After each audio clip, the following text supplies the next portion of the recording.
তো আজকে আমরা ভাগ করব অনেক সহজ নিয়মে।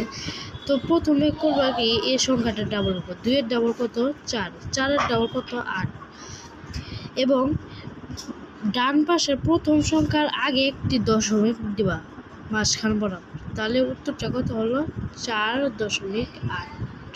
দ্বিতীয় নাম্বারটা একই, 3 এর ডাবল 6, 2 এর ডাবল 4, 1 এর ডাবল 2, তাহলে ওই শর্ত মতো আমরা একটি দশমিক দিলাম, উত্তরটা হচ্ছে 6.4.2। তৃতীয় নাম্বারটাও সেম আমরা একইভাবে করব।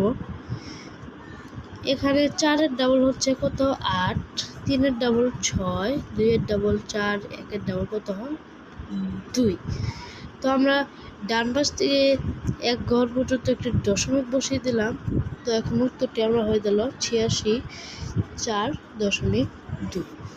তো তোমরা কমেন্ট বক্সে এই অঙ্কটি উত্তর করে দেখাও, আর অবশ্যই বুঝলে আমার চ্যানেলটি সাবস্ক্রাইব করে দেবে। ভালো লাগলে কমেন্ট, লাইক, শেয়ার করে যাবে। খোদা হাফেজ। আজকের পর্বটি এই পর্যন্ত রাখছি।